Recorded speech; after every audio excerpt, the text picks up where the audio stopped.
రేవంత్ రెడ్డి మాట్లాడుతున్నారు. లైవ్ లో చూద్దాం.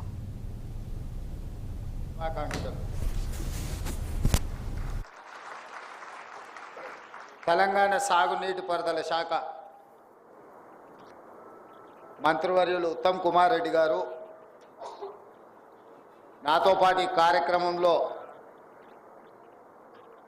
అతిథులుగా విచ్చేసిన హైదరాబాద్ ఇన్ఛార్జ్ మినిస్టర్ పొన్నం ప్రభాకర్ గారు, తుమ్మల నాగేశ్వరరావు గారు, మొహమ్మద్ అలీ షబీర్ గారు, మిత్రులు జగ్గారెడ్డి గారు, స్థానిక కార్పొరేటర్ సోదరిమణి విజయారెడ్డి గారు, వేదిక మీద ఉన్న ప్రభుత్వ అధికారులు, ఫైనాన్స్ స్పెషల్ చీఫ్ సెక్రటరీ,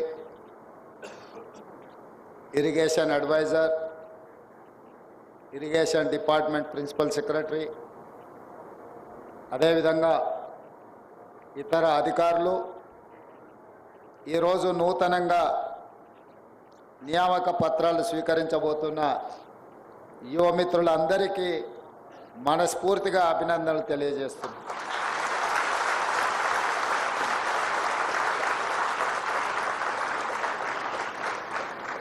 మీరందరూ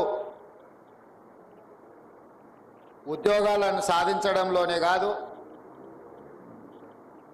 దశాబ్దాలుగా తెలంగాణ ప్రజల ఆకాంక్ష అయిన ప్రత్యేక తెలంగాణ రాష్ట్ర సాధనలో కూడా మీ అందరి భాగస్వామ్యం ఉండడం వల్ల తెలంగాణ రాష్ట్రం ఏర్పడి 10 సంవత్సరాలు పూర్తి చేసుకొని 11వ సంవత్సరంలో ఈరోజు మనం కొనసాగుతున్నాం.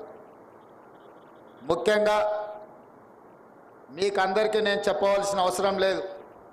ఐఐటి, ఎన్ఐటి నుంచి వచ్చిన ఇంజనీరింగ్ గ్రాడ్యుయేట్స్ తెలంగాణ యొక్క భౌగోళిక స్వరూపం, తెలంగాణ ప్రాంత ప్రజలు, ముఖ్యంగా గ్రామీణ ప్రాంతాలలో ఉన్న తెలంగాణ ప్రజలు ఏమి కోరుకున్నారో, ఏ అంశాల విషయంలో తెలంగాణ ప్రజలు నిర్లక్ష్యానికి లోనైనరో ఆ అంశాల ప్రాతిపదికన తెలంగాణ ఉద్యమం నిర్మాణం జరిగింది. ముఖ్యంగా తెలంగాణ రాష్ట్ర సాధనలో కీలకమైన అంశము నీళ్లు. ఆ నీళ్ళకే ఈరోజు మీరు ప్రతినిధులు.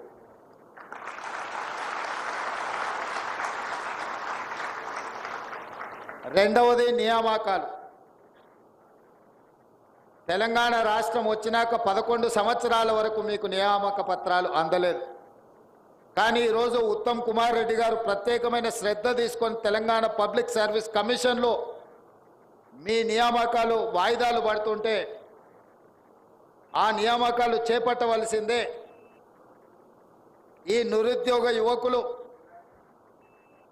ఉద్యోగ అవకాశాలు తీసుకొని తెలంగాణ పునర్నిర్మాణంలో భాగస్వాములు కావాలి అని వారు ప్రత్యేకమైన శ్రద్ధ తీసుకొని తెలంగాణ నిర్మాణంలో మిమ్మల్ని ఇంజనీర్లుగా, ముఖ్యంగా నీళ్ళు మన సంస్కృతిలో, మన జీవన విధానంలో ఒక భాగం.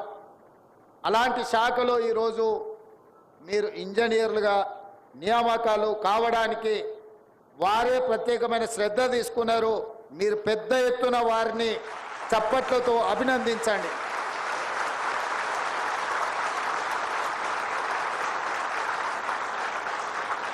ముఖ్యమంత్రిగా మా మంత్రులు తీసుకొచ్చిన ప్రతిపాదనలని ఆమోదించి వాటిని ముందుకు తీసుకెళ్లడమే నా బాధ్యత. కానీ ప్రక్రియ మొత్తము తీసుకోవాల్సిన నిర్ణయాలు శాఖల మంత్రుల దగ్గరనే జరుగుతాయి. ఈరోజు అత్యంత ప్రతిష్టాత్మకమైన తెలంగాణ ప్రజల భావోద్వేగం వ్యవసాయము, నీళ్లు. ఈరోజు నేను మీ అందరితో ఒక్క మాట చెప్పదలుచుకున్నా. ఇది మీకు ఉద్యోగం కాదు, ఇది మీకు భావోద్వేగం. ఈ ఉద్యోగం కావాలంటే మీకు ఎక్కడైనా దొరుకుతుంది. మీరు చదువుకున్న బ్యాక్గ్రౌండ్కి, మీరు చేసిన ఇంజనీరింగ్ పట్టాతో ఇంకో శాఖలో కూడా మీకు ఉద్యోగం రావచ్చు. ఇది ఉద్యోగం కాదు, ఇది మీకు ఒక భావోద్వేగం. ఎందుకంటే తెలంగాణ ప్రజల 4 కోట్ల ప్రజల యొక్క భావోద్వేగం నీళ్లతో ముడిపడి ఉన్నది. ఆ నీళ్లను ఒడిసిపట్టి తెలంగాణ ప్రజలకు అందించవలసిన బాధ్యత, గురుతరమైన బాధ్యత మీ మీద ఉన్నది. అందుకే ఈ భావోద్వేగాన్ని మీరు మనసు పెట్టి నిర్వర్తించాల్సిన అవసరం ఉన్నది. ఈరోజు అసిస్టెంట్ ఎగ్జిక్యూటివ్ ఇంజనీర్స్గా 687 మంది, అందులో సివిల్ 351, మెకానికల్ 93, ఎలక్ట్రికల్ 149 మంది, అదేవిధంగా ఇతర డిపార్ట్మెంట్లో 94, అదేవిధంగా లష్కర్లని ఇతర నియామక పత్రాలు కూడా ఈరోజు మీకు అందించడం జరిగింది. మిత్రులారా, మీతో నేను కొన్ని అంశాలను విస్పష్టంగా చెప్పదలుచుకున్నా. ఏ వృత్తిలో అయినా క్షేత్రస్థాయిలో అనుభవం ఉన్న వాళ్ళే రాణిస్తారు. అప్పుడప్పుడు సినిమాలలో రాజకీయ నాయకులు మాట్లాడుతుంటారు, నేను పైనుంచి రాలేదు, కింది నుంచి చూస్తూ వచ్చినా. స్థానిక సంస్థలలో పనిచేసిన వాళ్ళు, సర్పంచ్ స్థాయిలో నుంచి రాజకీయాలకు వచ్చిన వాళ్ళు, ఉదాహరణకు పివి నరసింహారావు గారు, నీలం సంజీవరెడ్డి గారు, కోట్ల విజయభాస్కర్ రెడ్డి గారు, ఇలాంటి వాళ్ళందరూ వాళ్ళ జీవితంలో సర్పంచులుగా రాజకీయ ప్రస్థానం మొదలుపెట్టి ముఖ్యమంత్రులుగా, ప్రధానమంత్రులుగా, రాష్ట్రపతులుగా రాణించిన వాళ్ళకి ఎవరైనా వచ్చి ఏదైనా విషయంలో ఏదైనా చెప్పడానికి ప్రయత్నం చేస్తే అందులో వాస్తవాన్ని వాళ్ళు గ్రహించగలుగుతారు. ఎందుకంటే సర్పంచుగా లేదా జిల్లా పరిషత్లో లేదా శాసనసభలో, శాసన మండలిలో, లేకపోతే పార్లమెంట్లో వివిధ అంశాలను ఏ విధంగా చర్చిస్తారో, ఆ అంశాలను, ఆ సమస్యల్ని ఏ విధంగా పరిశీలిస్తారో ఒక అవగాహన ఉండడం వల్ల వాళ్ళు ముఖ్యమంత్రులుగా, ప్రధానమంత్రులుగా, రాష్ట్రపతులుగా రాణించారు. ఈరోజు అధికారుల్లో కూడా క్షేత్రస్థాయిలో పనిచేసిన ఏఈలుగా కావచ్చు, జైలుగా కావచ్చు పనిచేసిన వాళ్ళు క్షేత్రస్థాయిలో ఇచ్చే రిపోర్ట్ మీదనే డిఈలు పనిచేస్తారు. ఒక 10 అంశాలలో మీరు నివేదికిస్తే డిఈ గారు ఒక 4టిని ఎగ్జామిన్ చేసి అతను నిర్ణయం తీసుకుంటాడు. డిఈ గారు 4 అంశాలను ఈఈ గారికి ప్రతిపాదిస్తే 4ంట్లలో 2, 3 ఎగ్జామిన్ చేసి తను నిర్ణయం తీసుకుంటాడు. ఆ పైన సూపరింటెండెంట్ ఇంజనీర్, ఆ పైన సిఈ, ఆ పైన ఈఎన్సి క్షేత్రస్థాయిలో పరిశీలనకు వెళ్ళేది. మీరు పైకి వచ్చినా కొద్దిగా మీకు అవకాశాలు తక్కువ ఉంటాయి. కింద assistant executive engineer or junior engineer ఎవరైతే ప్రతిపాదనలు పంపించిందో ఆ పేపర్ల మీద వచ్చిన ప్రతిపాదనలే ఎగ్జామిన్ చేస్తారు. అందులో ఏదో ఒక అంశం మీదనే ఫీల్డ్ విజిట్కి పోతారు. ఏఈలు, జైలు తెలివి కల్లోలు అయితే క్వాలిటీ ఉన్న వర్క్ ఒక్క దగ్గరికి తీసుకెళ్ళి చూపించి అన్ని ఇట్లనే ఉన్నాయని చెప్తే నిజమే అనుకొని సంతకాలు పెడుతుంటారు. ఆ తర్వాత తప్పని తేలినప్పుడు తప్పించుకోవడానికి ఉండదు. అయితే గతంలో కాంట్రాక్టర్లు కానీ, ఇంజనీర్లు కానీ ఉదయం 5 గంటలకు లేచి బూట్లు తొడుక్కొని ఫీల్డ్ మీద క్షేత్రస్థాయిలో పనుల పరిశీలనకు వెళ్ళేది. గ్రౌండ్ రిపోర్టును వాళ్ళు సొంతంగా చూసేటోళ్ళు, గ్రౌండ్ రిపోర్టును చూసి వాళ్ళు రిమార్క్స్ రాసేటోళ్ళు, ఆ రిమార్క్స్ మీద పైన అధికారులు నిర్ణయం తీసుకున్నా తిరిగి ఆ అధికారులు ఒకవేళ ఇన్స్పెక్షన్స్కి వచ్చినా పెద్ద వ్యత్యాసం ఉండేది కాదు. కానీ ఈ మధ్య కొంతకాలం నుంచి నేను పర్సనల్గా, ఎందుకంటే నేను కూడా పాలిటిక్స్లో కొంచెం కింది నుంచే వచ్చిన, జిల్లా పరిషత్ మెంబర్గా పనిచేసిన, నేను ఎమ్మెల్సీగా పనిచేసిన, ఎమ్మెల్యేగా పనిచేసిన, ఎంపీగా పనిచేసిన, ఈరోజు ముఖ్యమంత్రిగా మీ అందరి మద్దతుతోని బాధ్యతలు నిర్వర్తిస్తున్నా. కానీ ఎవరైనా నా దగ్గరకు వచ్చి ఏదైనా విషయం, అది అధికారి కావచ్చు, రాజకీయ నాయకుడు కావచ్చు, ప్రజాప్రతినిధి కావచ్చు, ఏదైనా అంశాలను ప్రస్తావించినప్పుడు నేను అంచనా వేయగలుగుతా వీళ్ళు గ్రౌండ్ రియాలిటీతో ఎంత కనెక్ట్ అయి ఉన్నారు, లేకపోతే వీళ్ళు ఎవరో ఇచ్చిన సమాచారం మీద ఆధారపడి నాకేం చెప్తున్నారని నేను కొంచెం అసెస్ చేసుకోగలుగుతాను. అంటే క్షేత్రస్థాయిలో తిరగడం వల్ల, క్షేత్రస్థాయిలో మనకు అనుభవం ఉండడం వల్ల మనం తీసుకునే నిర్ణయాలలో తప్పిదాలకు తక్కువ అవకాశం ఉంటుంది. ఈరోజు మీరు ఈ మధ్యకాలంలో ఇంజనీర్లు ఎవరు, నేను కంటిన్యూస్గా మానిటరింగ్ చేస్తున్న లాస్ట్ 9 months నుంచి ఫీల్డ్ ఇన్స్పెక్షన్స్కి పోయే వాళ్ళే తగ్గిపోయినరు. అది మీరే కాదు, జిల్లా కలెక్టర్లు, జిల్లా ఎస్పీలు, జిల్లా స్థాయి అధికారులు కూడా క్షేత్రస్థాయి పర్యటనకు వెళ్ళడం లేదు. నేను ముఖ్యమంత్రి అయిన తర్వాత కలెక్టర్లు అండ్ ఎస్పీల చీఫ్ సెక్రటరీ గారితో కాన్ఫరెన్స్ తీసుకొని వాళ్ళతోని ఒక సమావేశాన్ని ఏర్పాటు చేసి వాళ్ళ సర్వీస్ బుక్లో ఎన్నిసార్లు నెలలో వీళ్ళు క్షేత్రస్థాయిలో పర్యటనలు చేసిండ్రో వాళ్ళ రికార్డులో రాయండి, రేపు వాళ్ళకి ప్రమోషన్లు ఇచ్చేటప్పుడు ఇదే కులబద్ద అవుద్ది అని చెప్పి నేను ఐఏఎస్ ఐపీఎస్లకే ఆదేశాలు ఇచ్చిన. క్షేత్రస్థాయిలో పరిశీలన లేనప్పుడు, పర్యటనలు లేనప్పుడు మన నిర్ణయాలు తప్పిదాలకు గురి కావడానికి అవకాశం ఉంటుంది. ఏ డిపార్ట్మెంట్లో అయినా ఇనీషియల్గా మనం చేరిన హోదాతోని మనం క్షేత్రస్థాయిలో పని చెయ్యాలి. ఈరోజు హైదరాబాద్లో కానీ తెలంగాణ రాష్ట్రంలో ప్రధానంగా గోదావరి ఒకవైపు, కృష్ణా నది ఇంకొక వైపు. గోదావరి కృష్ణాల మీద నాడు పండిట్ జవహర్లాల్ నెహ్రూ గారు ఎడ్యుకేషన్ అండ్ అగ్రికల్చర్ రెవల్యూషన్ తీసుకురావడంలో భాగంగా మన తెలంగాణ రాష్ట్రంలో ఉన్న నాగార్జున సాగర్, శ్రీశైలం, శ్రీరామ్ సాగర్ ఈ ప్రధానమైన ప్రాజెక్టులు ఈరోజు మనకు లైఫ్ లైన్గా మారిన ప్రాజెక్టులను పండిట్ జవహర్లాల్ నెహ్రూ గారు మొదలుపెట్టిండ్రు. ఆ ప్రాజెక్టులు ఈ రోజు వరకు ఎన్నో ఆటుపోట్లను, ఎన్నో వరదలను, ఎన్నో ప్రకృతి వైపరీత్యాలను తట్టుకొని ఈరోజు నిలబడి కృష్ణా బేసిన్ మీద వచ్చిన వరదలకు నాగార్జున సాగర్, శ్రీశైలం ఎప్పుడో కొట్టుకుపోయి ఉండాలి. నాణ్యతలో ఒకవేళ లోపం ఉంటే ఈరోజు అవన్నీ వచ్చిన ఒడిదుడుకులను అన్నిటిని తట్టుకొని నిలబడి ఈ ప్రాజెక్టులు ఈరోజు ఈ దేశానికి, జాతికి అంకితమై పనిచేస్తున్నాయి. మరి నేను ఈ వేదిక మీద ఉన్న అధికారులు కొంతమందికి బాధ కలగొచ్చు, కానీ మీకు ఐ ఓపెనర్ కావాలి. మన కళ్ళ ముందల్నే కట్టిన కాళేశ్వరం 1,00,000 కోట్ల రూపాయలు ఖర్చు అయినాయి. కట్టడం, కూలడం రెండూ జరిగిపోయినాయి. దీనికి ఎవరిని బాధ్యులు చేయాలో మీరు చెప్పండి. పెద్దలు సామెత చెప్పినట్టు పనిమంతుడు పందిరేస్తే కుక్కతోక తలిగి కూలిపోయిందంట. ఈరోజు కాళేశ్వరం అనే ఒక మ్యాన్ మేడ్ వండర్ అని చెప్పుకున్న ప్రాజెక్టు ఇప్పటికీ లిటరల్లీ 1,00,000 crores కాంట్రాక్టర్స్కి పేమెంట్ జరిగింది. ఇంకొక 47,000 కోట్ల రూపాయలు నాకు తెలిసినంత వరకు రాహుల్ బొజ్జ గారు చెప్పాలి, 1,47,000 కోట్ల రూపాయలతో కాళేశ్వరం ఈరోజు అంచనాలు పెరిగినాయి. 1,47,000 కోట్లలో 1,00,000 కోట్ల రూపాయలు ఖర్చు అయితే నికరంగా ఆయకట్టు 1,00,000 ఎకరాలకు కూడా ఇవ్వలేదు. 52,000 ఎకరాలకు మాత్రమే కాళేశ్వరం కింద ఆయకట్టు ఇచ్చిండ్రు. ఇది అఫీషియల్ రికార్డ్. నేను జల్సౌదాలో అఫీషియల్గా చీఫ్ మినిస్టర్గా ఆన్ రికార్డ్ నేను మీకు చెప్తున్నా. ఈరోజు మీరు డిపార్ట్మెంట్లో చేరబోతున్న ఇంజనీర్లుగా ఎందుకు ఈ తప్పిదం జరిగింది? 1,00,000 కోట్ల రూపాయలు ఖర్చైన కాళేశ్వరం కట్టడం, కూలడం పూర్తి కాకముందే జరిగితే ఈ లోపం ప్రజాప్రతినిధులలో ఉందా? పైన కూర్చొని తీసుకున్న ఈఎన్సీలు, సిఈలు, ఎస్సీలలో ఉందా? లేదా క్షేత్రస్థాయిలో పనిచేసిన అసిస్టెంట్ ఎగ్జిక్యూటివ్ ఇంజనీర్లు లేకపోతే జూనియర్ ఇంజనీర్లో ఉందా? ఇదొక మీకు మోడల్ స్టడీ చేయడానికి, రీసెర్చ్ చేయడానికి మీరు కాళేశ్వరాన్ని తీసుకోండి. మ్యాన్ మేడ్ వండర్స్ అంటే మోక్షగుండం విశ్వేశ్వరయ్య కట్టిన ఉస్మాన్ సాగర్, హిమాయత్ సాగర్ని చూడండి.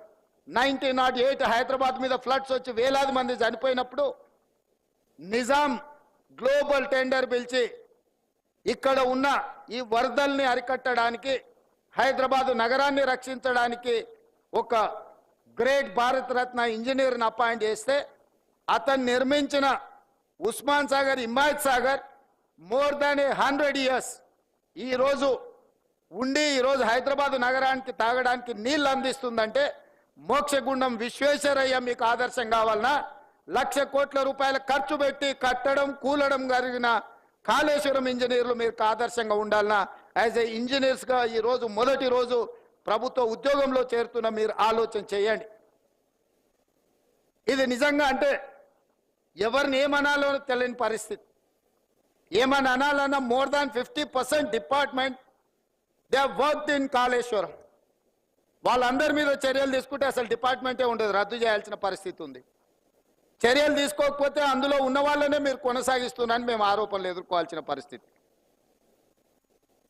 దీన్ని ఏ రకంగా విశ్లేషించాలనో ఎవ్రీడే కమిషన్ ముందుకెళ్ళి సేమ్ గతంలో పనిచేసే ఇంజనీర్లే కమిషన్ చైర్మన్ ముందుకు వెళ్తున్నారు. అద్భుతమని ఆయనకు చెప్పడానికి ప్రయత్నం చేస్తున్నారు. ఆయన అడిగేదానికి వీళ్ళ దగ్గర సమాధానం లేదు. ఎవరిని ఎవరు ప్రొటెక్ట్ చేయాలనో ఎవరికి తెలియకుండా పోయింది. అంటే ఈ కారణాలు క్షేత్రస్థాయిలో పనిచేసిన ఇంజనీర్లు గతంలో ఏదైనా ఇంజనీరింగ్ మిస్టేక్ లేకపోతే సిడిఓలో అప్రూవల్ లేకపోతే క్షేత్రస్థాయిలో ఉన్న ఇంజనీర్లు రెఫ్యూజ్ చేసేటోళ్ళు, రిమార్క్స్ రాసేటోళ్ళు, తిరిగి మళ్ళీ మాకు ప్రాపర్ డైరెక్షన్ కావాలి అని అడిగేటోళ్ళు. డిఈ చెప్పినాను ఏఈ, ఈ చెప్పినాను డి, ఎస్ఈ చెప్పినాను ఈ, సిఈ చెప్పినాని ఎస్సీ, ఈఎన్సి చెప్పినాని సి, ఇరిగేషన్ సెక్రటరీ చెప్పినాని ఈఎన్సి, సంబంధిత శాఖ మంత్రి చెప్పినాని సెక్రటరీ, ముఖ్యమంత్రి చెప్పిండని సంబంధిత శాఖ మంత్రి. అల్టిమేట్గా పొలిటికల్ ఎగ్జిక్యూటివ్ తీసుకునే రాంగ్ డెసిషన్స్ ఏఈ వరకు చేరి క్షేత్రస్థాయిలో అమలు చేయాల్సింది ఏఈలే. కానీ మీరు అక్కడ కూర్చున్నప్పుడు మీకున్న ఎక్స్పీరియన్స్ను, మీకున్న ఎడ్యుకేషన్ను, మీకున్న క్వాలిటీని పేపర్ మీద పెట్టి వెనక్కి కొట్టిండ్రు అనుకో, ఇట్లాంటి పరిస్థితులు ఉత్పన్నం కావు. ఈరోజు ఏ దేశంలో అయినా ఒక గొప్పతనాన్ని చూపించాలంటే ఆ దేశంలో కట్టిన స్ట్రక్చర్నే చూపిస్తాం. న్యూయార్క్లో మనం స్టాచ్యూ ఆఫ్ లిబర్టీని చూపించాలంటే ఎస్, ఆ స్టాచ్యూ ఆఫ్ లిబర్టీని ఒక ఇంజనీర్ కట్టింది, ఈఫిల్ టవర్ ఒక ఇంజనీర్ కట్టింది. ఇవాళ ఇండియాలో ఉన్న మ్యాన్మేడ్ వండర్స్ బాక్రానంగల్ నుంచి నాగార్జున సాగర్ వరకు, శ్రీశైలం నుంచి శ్రీరామ్ సాగర్ వరకు ఇంజనీర్స్ కట్టినటివే కదా. Engineers can create a new world. ఇంజనీర్స్కున్న శక్తి అట్లాంటిది. ఆ ఇంజనీర్లు ఈరోజు తెలంగాణ రాష్ట్రంలో మీరు భాగస్వాములు అవుతున్నారు, మీరు క్షేత్రస్థాయికి వెళ్తున్నారు. ఈ తెలంగాణకు నీళ్ళు అనేది ఒక భావోద్వేగం. మీకు వచ్చే ఉద్యోగము తెలంగాణ భావోద్వేగానికి ముడిపడి ఉన్నది. మీరందరూ ఈ తెలంగాణ రాష్ట్ర నిర్మాణంలో, ఉమ్మడి రాష్ట్రంలో అన్యాయం జరిగింది ప్రాజెక్టుల నిర్మాణంలో. అంటే 10 సంవత్సరాల ఉమ్మడి రాష్ట్రంలో మొదలుపెట్టిన ప్రాణహిత చేవెళ్ళ పూర్తి కాలేదు, పాలమూరు రంగారెడ్డి ఎత్తిపోతలు పూర్తి కాలేదు, ఎస్ఎల్బీసీ పూర్తి కాలేదు, కల్వకుర్తి పూర్తి కాలేదు, భీమా నెట్టంపాడు పూర్తి కాలేదు. దేవాదుల ఈరోజు ఎక్కడున్నదో మీకు తెలుసు, సీతమ్మ సాగరు, ఇందిరా సాగరు, ఏది తీసుకున్న ప్రాజెక్టులు పూర్తి కాకపోవడానికి 10 సంవత్సరాల కారణం ఏంది? ఎందుకు ఇవన్నీ పూర్తి కాకుండా తెలంగాణ రాష్ట్రం వచ్చినా దాదాపుగా నాకు తెలిసి 1,90,000 కోట్ల బిల్లులు పే చేసారు అనుకుంటే ఇరిగేషన్లో. Almost we have spent 2 lakh crores. 2 లక్షల కోట్లు సాగునీటి పారుదల మీద ఖర్చు పెట్టినా మనం ప్రాజెక్టులను పూర్తి చేసుకోలేకపోయినాం తెలంగాణ రాష్ట్రం వచ్చిన 10 సంవత్సరాలలో. దీనికి కారణం ఎవరు అని ఒకరి మీద ఒకరు ఆరోపణలు చేసుకునే కంటే భవిష్యత్తులో మనం అలాంటి తప్పు చేయకూడదు. ఎలాంటి తప్పు చేయకూడదో గత 10 సంవత్సరాలలో మన కళ్ళ ముందల ప్రత్యక్ష తెలంగాణ రాష్ట్రం మనది. ఈ రాష్ట్రాన్ని నిర్మించుకునే బాధ్యత మనది. ఈ దేశానికి, ప్రపంచానికి మన రాష్ట్రం ఆదర్శంగా నిలబెట్టాల్సింది మనమే. మీరు, నేను, మనము కలిస్తేనే ఈ తెలంగాణ రాష్ట్రాన్ని నిర్మించుకుంటాం. ఈ తెలంగాణ రాష్ట్ర నిర్మాణంలో నీళ్ళది అత్యంత ప్రత్యేకమైన పాత్ర. సాగునీటి పారుదల శాఖ ఈరోజు ఆ గొప్ప యజ్ఞాన్ని మీరు ముందుకు తీసుకెళ్తున్నారు. తెలంగాణ రాష్ట్రంలో ఉన్న పెండింగ్ ప్రాజెక్టులను ఏ విధంగా పూర్తి చేయాలనో మీరు క్షేత్రస్థాయికి వెళ్ళండి. పెద్దలు ఉత్తమ్ కుమార్ రెడ్డి గారు చెప్పినట్టు సంపూర్ణంగా వారి సూచనను రాష్ట్ర ప్రభుత్వం పాటిస్తుంది. మీరందరూ క్షేత్రస్థాయిలో పని చేయాల్సిందే. ఎవరైనా ఏదైనా రికమెండేషన్స్, ఆబ్లిగేషన్స్ తీసుకొస్తే వాళ్ళని ఇంకా దూరంగా అడవిలో పోస్టింగ్ చేయండి అన్న. ఎవరైనా కాగితం పట్టుకొని వచ్చిండ్రంటే, ఎవరైతే కాగితం పట్టుకొని వచ్చి ఇక్కడ కాదు అక్కడ కొంచెం అర్బన్కి, టౌన్కు దగ్గరగా ఉంది అని పొలిటికల్ ఆబ్లిగేషన్స్ కానీ, రిలేటివ్స్ ఆబ్లిగేషన్స్ కానీ, పర్సనల్ ఆబ్లిగేషన్స్ తెలిస్తే నేను స్పష్టంగా ఇరిగేషన్ సెక్రటరీ గారికి నేను ఇన్స్ట్రక్షన్స్ ఇస్తున్నా. మాట్లాడకుండా వాళ్ళని తీసుకెళ్ళి ఎక్కడ ఏమీ లేకుండా రోజుకు ఒకేసారి తిండి దొరికే ప్రాంతం ఏదనుంటే అక్కడ పోస్టింగ్ చేయండి.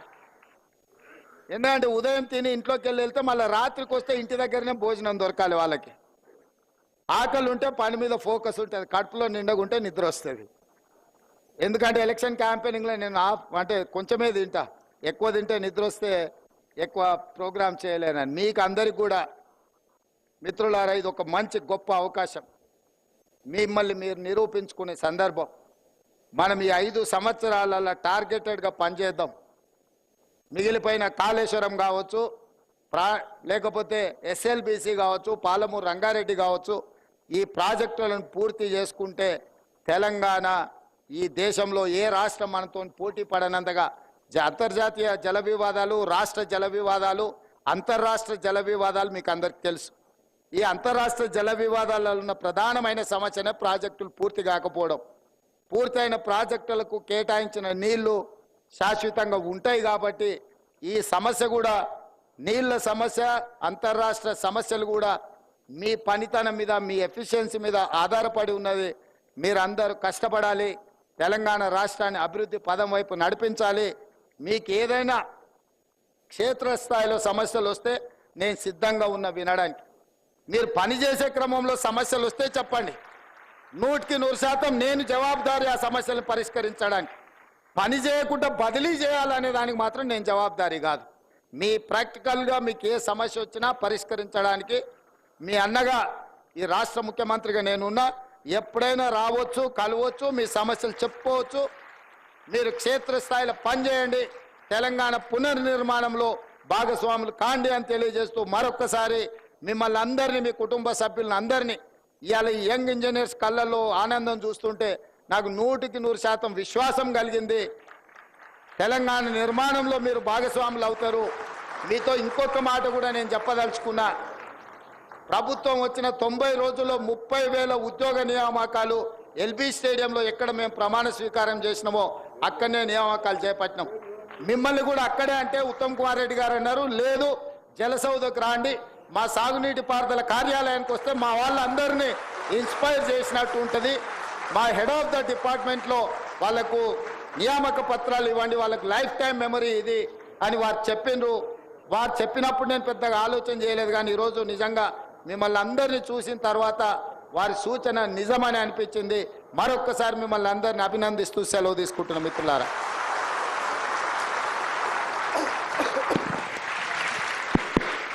ఇప్పుడు గౌరవ ముఖ్యమంత్రి గారి ద్వారా నూతనంగా నియమింపబడ్డ పబ్లిక్ సర్వీస్ కమిషన్ ద్వారా నియమింపబడ్డ అసిస్టెంట్ ఎగ్జిక్యూటివ్